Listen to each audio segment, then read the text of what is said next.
Bon, grosse galère.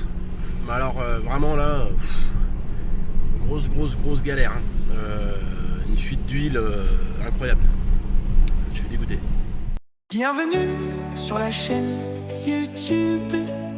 Si tu n'es pas abonné, je t'invite à t'abonner et à enclencher la petite cloche de notification afin d'être prévenu de chaque vidéo qui va sortir. Je t'invite également à laisser un commentaire. Ça motive, en vadrouille avec Lulu, en camping-car de 993 avec Lulu. Tu découvriras plein d'aventures, voyages et tutos assurés. Oh. Alors je compte sur toi pour t'abonner et de laisser un commentaire afin de nous motiver à continuer cette chaîne YouTube. Oh, oh, oh.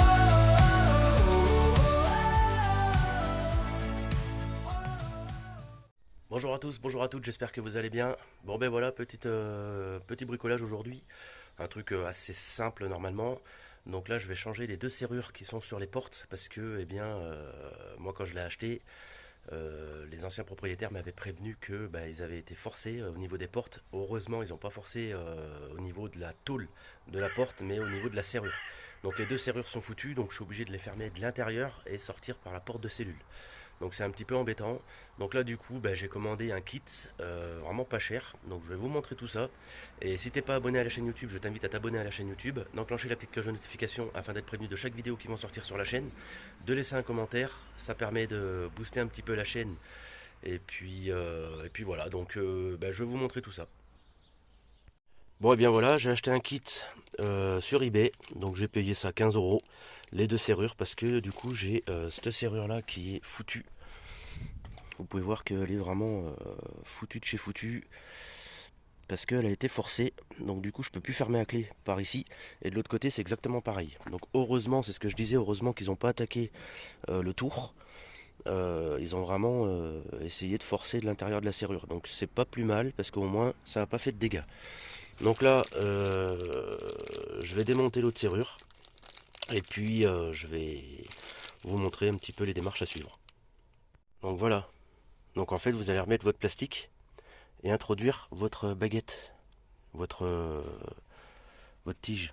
Alors ce qu'il faut savoir, c'est que là, vous voyez la serrure, elle est comme ça. Et là, vous avez un trou. Donc ce trou-là, lui, se met comme ça. Donc c'est-à-dire la côté chauffeur, je la mets comme ça. Pourquoi? Parce que s'il pleut, eh bien l'eau peut partir par là. Voilà. Et vous avez le même délire sur la vieille serrure. Un petit trou pour l'évacuation d'eau. Voilà, donc elle va comme ça. Donc là, du coup, va falloir que je la mette comme ça. Donc là, je vais remboîter le bout de plastique sur celle-là. Bon, et bien voilà, j'ai reçu mes pièces. Donc j'ai commandé. Ah, puis là, il y a un trou. Donc il va me manquer, bien sûr. Et ça, j'en mets ma main coupée. Il va me manquer. Eh bien. Ah non, c'est bon, j'ai rien dit, c'est là. Moi, j'ai rien dit. Donc, ça, c'est le butyl. Et. Oh, il y en a bien deux, parce que bon, on sait jamais. Donc, ça, c'est bon. Donc, le Fiamma, de toute façon, lui, je crois que je vais le retourner.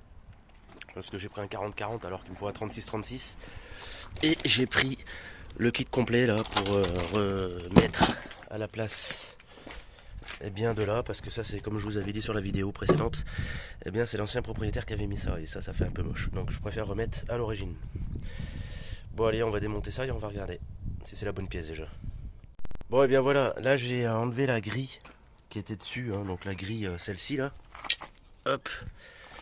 J'ai viré celle-ci, j'ai dégrossi au maximum. Là je vais tout nettoyer avec de l'essence F. Et bien sûr, qu'est-ce que j'ai fait? J'ai comparé, hein, donc je l'ai mis là. Bon, les entraques sont les mêmes. C'est juste que là, bon, j'ai pas ça. Mais normalement, ça devrait épouser sur l'arrondi que j'ai là. Et du coup, j'ai pris le kit complet avec le couvercle. Alors bien sûr, je vais faire très attention parce que je sais très bien que ces couvercles-là, c'est des couvercles qui se font voler, quoi. Donc faut faire très très attention à ça. Alors je suis en train de regarder un truc. Parce qu'en fait, là je vois qu'il y a marqué 43, 39. Ouais, donc il n'ira pas du tout, quoi. Bah, c'est un 36. J'aurais eu pensé qu'il aurait pu aller, hein, mais même à 36, 37, 38, 39, il y a quand même 3 cm de décalage, ça va pas aller du tout. Donc malheureusement, je vais être obligé de le renvoyer. Ça fait yesh. Putain, fait chier, quoi. 36, ouais, ça va pas du tout, quoi. Ça va même pas rentrer, quoi. 36 et il fait 43. Donc 43. Ouais, bon, bah, je regarderai de toute façon, mais c'est bizarre parce que 45, 45, 43. Alors que déjà de base c'est un 40-40. Donc je sais pas s'ils sont pas gourés quand même. Je ne sais pas s'ils se sont pas gourés. Parce que normalement c'est 40-40. Et là je vois rien de marqué. Si, 40, mais non, c'est même pas ça en plus.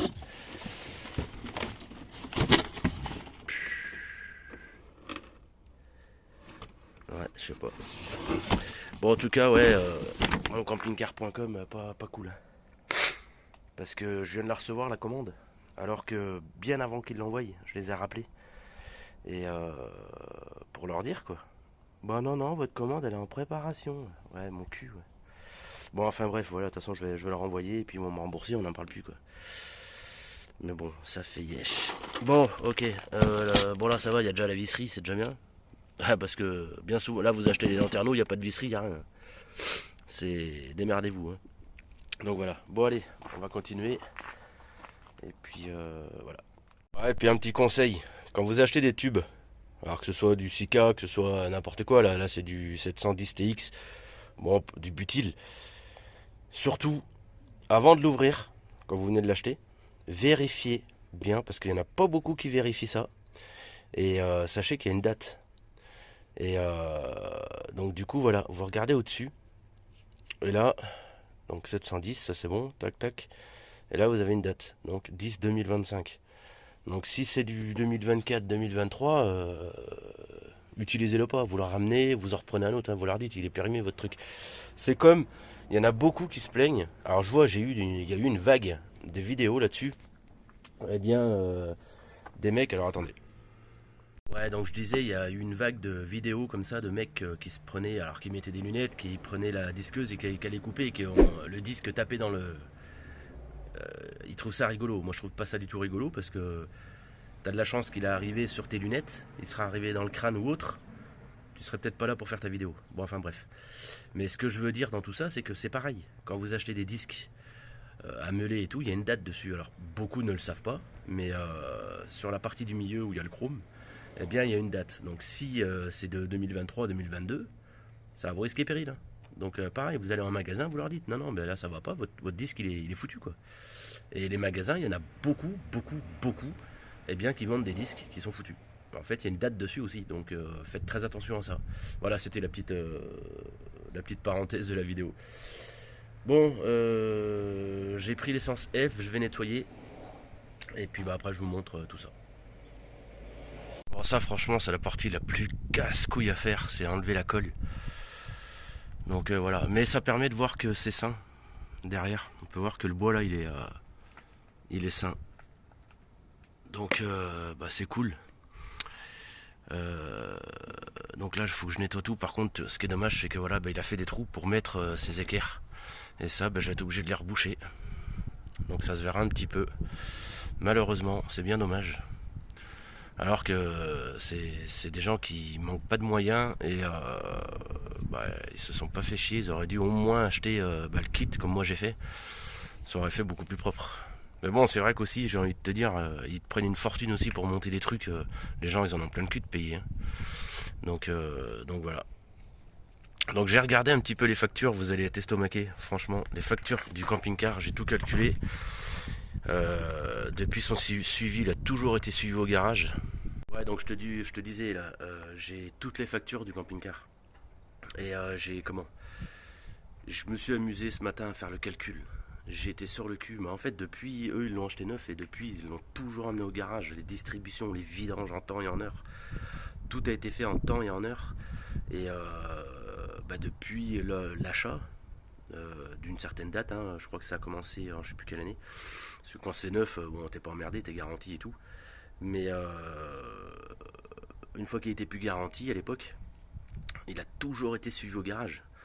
Et j'ai calculé ce matin, j'étais estomaqué quoi. 12 000 et quelques euros de factures, sans compter les factures en francs. Parce que bien sûr, ils l'ont acheté en 93, donc c'était en francs. Et je crois qu'il doit avoir 2 ans de garantie. Donc 14, 15, donc 96, de 96 à 99 ou 2000, je sais plus, c'était en francs. Donc j'ai toutes les factures en francs, celles-là je les ai pas comptées. Mais que celles en euros, il y en a pour 12 000 et quelques euros de factures. C'est impressionnant, il a toujours été suivi. Donc là, franchement, c'est cool. Donc là, je suis en train de refaire ça. J'ai un petit souci aussi avec la serrure de porte, les deux serrures de porte. Je les ai changées. J'ai changé j'ai acheté 2 barillet. Mais je suis dégoûté, j'ai la pièce qui est cassée, j'arrive pas à la trouver. Donc si quelqu'un dans mes abonnés aurait cette pièce là, je vous la rachète. Franchement, parce que là, j'arrive pas à la trouver, je vais vous la montrer. Bon voilà, en gros, vous avez la serrure, donc le barillet, où vous mettez la clé de l'extérieur, hein, quand vous fermez, pour fermer la clé. Vous avez votre barillet, et en fait, quand vous mettez la clé pour fermer la clé, vous avez cette patte. Et en fait, quand vous fermez la clé, cette patte-là, elle monte ou elle descend. Vous ouvrez, vous fermez, ou l'inverse. Et en fait, cette patte-là, elle est foutue. Donc je l'ai refait avec du mastic époxy, c'est un tube qu'on malaxe.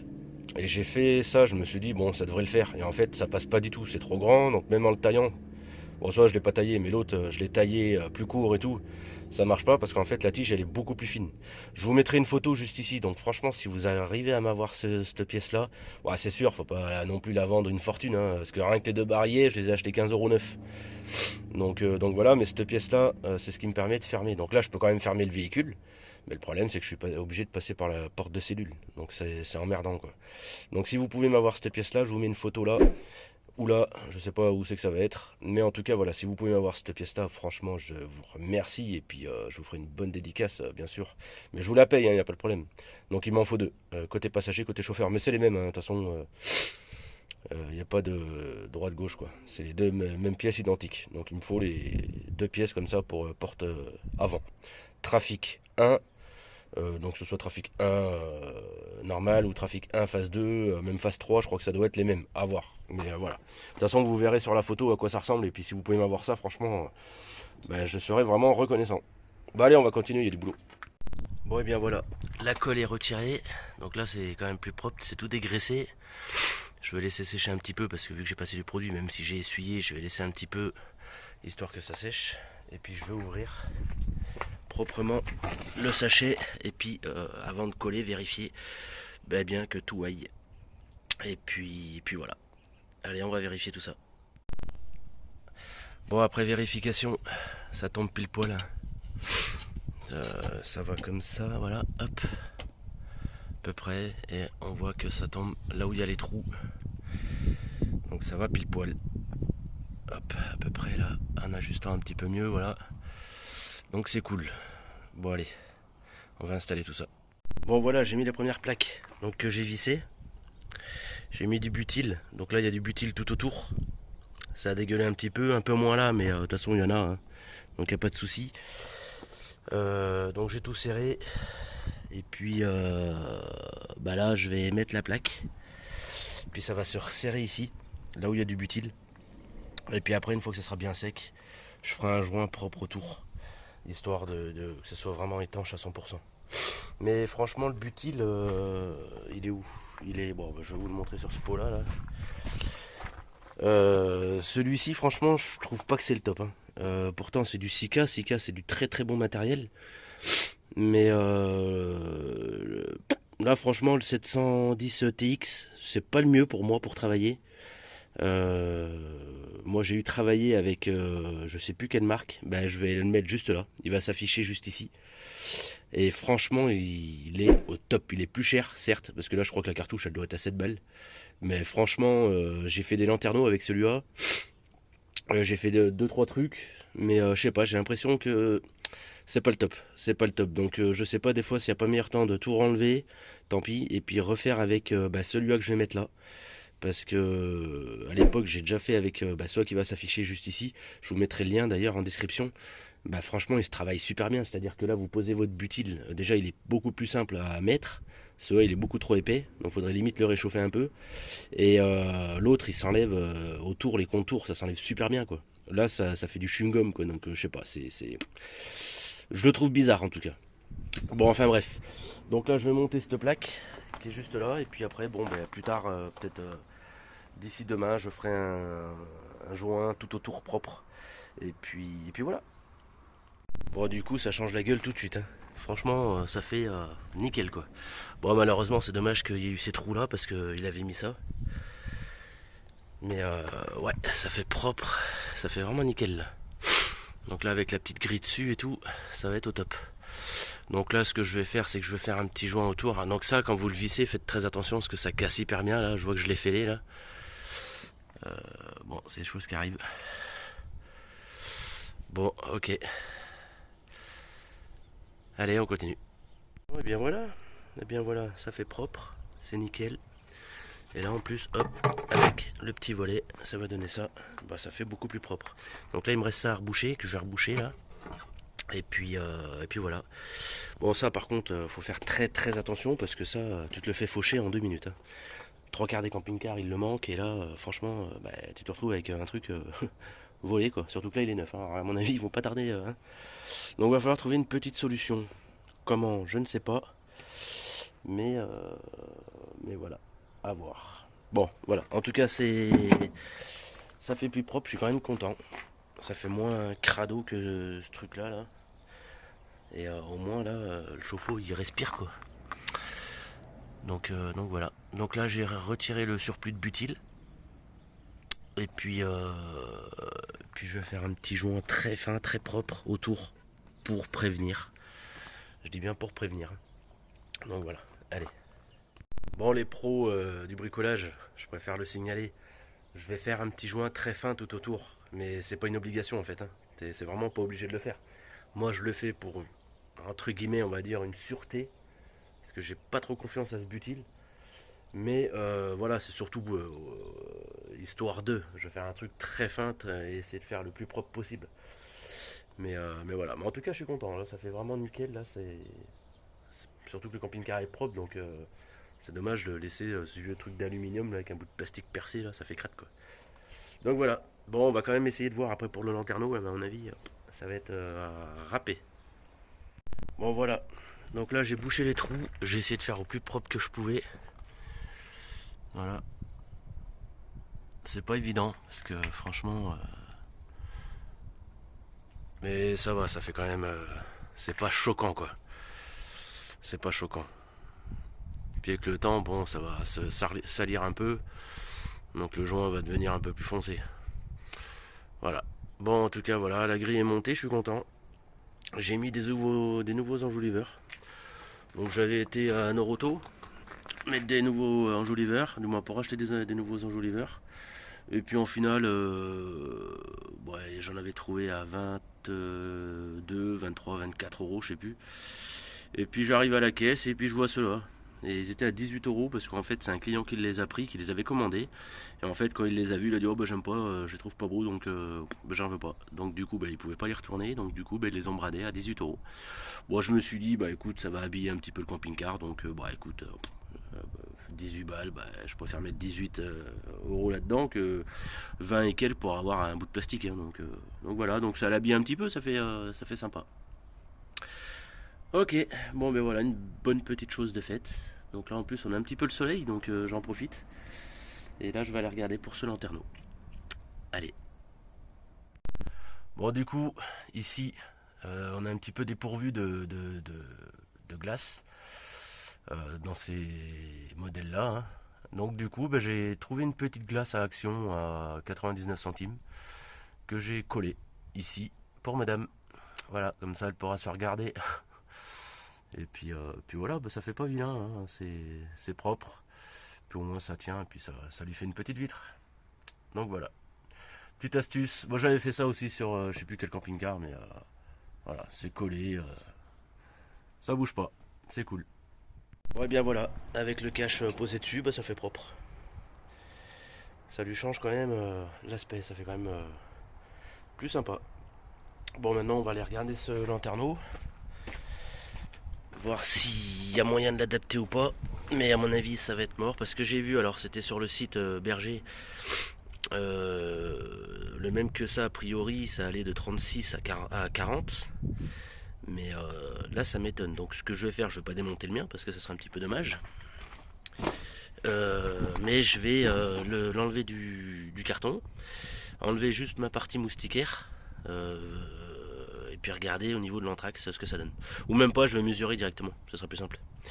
Je vais mesurer parce que je sais que je suis à 36. Donc on verra bien, je vais même mesurer maintenant, ça sera fait. Bon et bien voilà, aujourd'hui on s'attaque à quoi? On s'attaque changement de ce bouchon là, que j'ai retendu, du moins je l'ai resserré. Ici là, je l'ai resserré avec la pince, parce qu'en fait le joint est foutu. Et du coup là tu peux voir qu'en fait ça fait passer l'huile. Donc ça veut dire que l'huile passe. Oui, donc je disais, donc l'huile elle passe ici.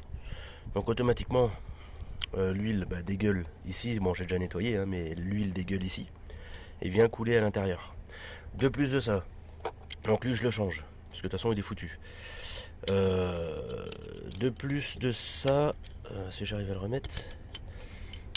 Pourtant là il sert plutôt, ouais tu vois là il est moins dur. Après je vais démonter ça. Donc démonter ça, changer le joint de cache-culbuteur. Et cette durite là je la change, durite d'eau, parce qu'elle est foutue. Et je change le bocal de vase d'expansion qui lui est pourri. Donc du coup on voit pas, là clairement on voit pas le liquide de refroidissement. Donc là on sait pas ce qu'on a. Donc j'en remets un neuf, comme ça je sais où je vais en être au niveau du liquide de refroidissement. Et ça permet de savoir si on bouffe du liquide ou pas. Ensuite j'ai la vidange à faire. Et puis voilà. Bon allez, on va attaquer tout ça gentiment. Bon voilà, le cache est enlevé, comme tu peux voir là, tu vois, j'ai enlevé les vis ici. Il me reste encore ces deux là et les deux là-bas au fond. Et du moins je crois qu'il y en a une encore là-bas. Non, il n'y en a pas. Si, il y en a une là. Ah, celle-là va être un peu galère, celle-là. Mais tu peux voir, voilà, il y a de l'huile. Donc là, je vais tout nettoyer, dégraisser. Et puis ensuite je vais, voilà, je vous montre de toute façon le processus. Donc là j'enlève les vis déjà. Bon et bien voilà, donc là du coup j'ai enlevé, le joint il est cuit, hein. Le joint il est cuit de chez Cuit. Hop, hop, hop. Voilà, j'aurais dû mettre des gants. Bon, je vais mettre des gants, mais le joint on voit qu'il est tout dur, tout cuit. Je vais tout nettoyer et puis voilà, je reprends juste après. Bon et bien voilà, j'ai dégraissé tout le contour. Bon, il reste toujours un peu d'huile, c'est un peu pénible. Mais là j'ai nettoyé, j'ai dégraissé. Et puis là, idem pour le carter, que j'ai tout nettoyé, tout dégraissé. Puis là on va vérifier que le joint s'adapte dessus. Donc là on a le joint d'origine qui est juste là. Mais on voit clairement qu'il est raide. C'est le cas de le dire. Il fait même plus... Pourtant je crois qu'il était pas si vieux que ça, mais bon, on verra bien souvent. Ça cuit, mais on voit, de toute façon on voit toute l'huile qui faisait passer. Donc voilà. Donc je sais pas ce qu'ils ont fait, je sais même pas s'ils l'ont vraiment changé. A priori il avait déjà été changé, mais soit c'est un joint de merde, soit ils l'ont juste démonté, nettoyé et ils ont facturé ça à la personne, à l'ancien propriétaire. Et ça je trouverais ça dégueulasse, mais ça, ce qui m'étonnerait même pas, parce qu'il y a beaucoup de garages qui font des entourloupes. Donc voilà. Alors quand je dis qu'il y a beaucoup de garages qui font des entourloupes, tous les garages ne sont pas comme ça. Mais c'est... il y en a quelques-uns qui c'est des malins et qui font ça. Hein. Ça m'aurait même pas étonné qu'ils démontent, qu'ils le nettoient, et puis qu'ils le remontent, puis qu'ils disent c'est bien, puis ils facturent ça. Au passage, je dis ça parce que je discutais avec un gars là qui est mécano et qui tient un garage, et il m'a clairement dit, hein, il me dit il y a des fois, je vois nettoyage du filtre, tout le bordel, donc nettoyage extérieur hein, quand il est en bon état. Et puis il facture ça pour une vidange. Alors quand t'entends ça, ça te fait un peu peur quand même. Hein. Moi ça, je me dis, voilà. C'est pour ça que j'aime bien faire mes trucs moi-même, au moins je suis sûr que c'est fait, parce que, voilà. Mais comme je dis, je ne critique pas les garagistes, ils font ce qu'ils veulent. Mais il y en a, c'est des malins. Tous ne sont pas comme ça, il y en a qui sont très réglo, mais il y en a qui sont malins. Donc c'est pour ça. Bon, enfin bref, allez, on va rattaquer, et puis en espérant que ça aille. Bon, et bien voilà le joint neuf, et a priori c'est le même que l'autre, donc à mon avis c'est des joints de merde.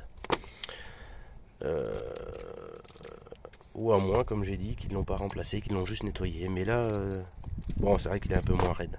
Bon, de toute façon, je vais le mettre, j'ai pas le choix, j'ai que celui-ci. Donc, est-ce que je vais peut-être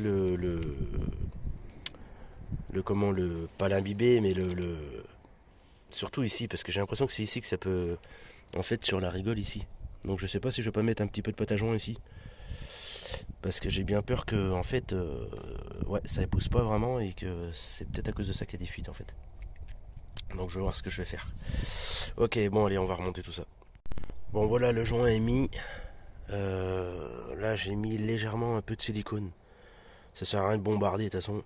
Donc j'en ai mis légèrement ici, histoire de. Mais vu qu'il y a un angle et tout. Mais voilà. Bon allez, on va monter tout ça. Ouais bien voilà, le cache est remonté. Le nouveau bouchon, il est là. Donc on voit que le joint il est beaucoup plus gros. Donc voilà, donc c'est cool. Le cache est monté, le joint est mis. Donc a priori, normalement, tout devrait être bon. Je dis bien a priori parce qu'on n'est jamais à l'abri d'une surprise. Mais voilà, je vais vérifier après. On verra ce que ça donne. Bon, je vais avoir le filtre à huile aussi à changer là, qui est juste là. Et puis voilà. Bon, déjà je m'occupe de ça. Là, je vais fumer ma cigarette. Je vais faire un couplage de serrage après.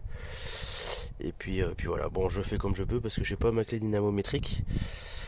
Donc je sais plus. Je sais plus à combien il est le couplage de serrage, mais bon, je vais pas serrer comme un marteau, ça sert à rien. Ça a des coups à péter le carter. Donc voilà. Bon allez. Bon et bien voilà, liquide de refroidissement remis avec les tuyaux. Bon, ça a dégueulé un petit peu à côté. Le filtre à gasoil est changé. Et puis là, je vais mettre ce produit là dans le moteur. C'est un produit que je mets généralement avant de faire ma vidange. Donc ça enlève, ça dissout en fait les dépôts, les petites boues, on va dire. Qui restent, comme là quand vous avez, je sais pas si vous avez vu, mais quand j'ai démonté mon cache culbuteur, eh bien il y avait des endroits où il y avait on va dire comme un petit peu de boue d'huile quoi. Donc ça en fait ça dissout. Et puis quand vous faites votre vidange, vous êtes tranquille. Donc là du coup je vais mettre ça dans le moteur. Donc vous le mettez directement là-dedans. Hein. Et puis vous laissez tourner 15 minutes. Et puis voilà. Donc là, on voit que le liquide est redescendu un peu. C'est en train de boire, c'est tout à fait normal. Donc là, je vais mettre le moteur en route. Et puis voilà. Bon là, franchement, grosse galère. Hein. Une fuite d'huile, vraiment une grosse fuite d'huile quoi. Bon du coup, voilà, fuite d'huile. J'ai mis le produit dans le moteur. Je l'ai laissé tourner 15 minutes. Et là j'ai vu que ça goûtait, mais au compte-goutte. Vraiment ça goûtait quoi. Donc je me suis dit là c'est pas bon, il y a une fuite. Comme quoi, quand je vous dis que faut pas faire confiance au garage, je dis pas tous mais certains, là c'est le cas de le dire. Hein. Donc là je sais pas si ça va aller. Je vais vous montrer la pièce, mais ils ont fait n'importe quoi, vraiment du boulot de sagouin, c'est hallucinant. En fait vous avez cette pièce qui est là, et en fait cette pièce elle est mise où il y a le filtre à huile, et juste au-dessus il y a ça, et ça vient limite à fleur de distribution. Et du coup là, je sais pas si vous allez voir, il y a une fente, et là dans cette fente là, on met un joint torique. Je suis désolé, je vous regarde pas, mais voilà, je conduis. Je sais que c'est pas bien, pas besoin de faire la remarque. Et du coup, eh bien, je sais que c'est pas eux parce que c'est les personnes âgées et ils ont jamais mis la main dans le moteur. Eh bien, le garage, parce qu'elle m'avait dit en plus, mais ils ont fait la fuite d'huile et tout, mais ils ont fait ça comme des gorées quoi. En fait, dedans, il va un joint torique là-dedans. Et il s'avère qu'ils ont mis un joint torique carré. Donc c'est du grand n'importe quoi. Je vais vous le montrer le joint, vous allez halluciner.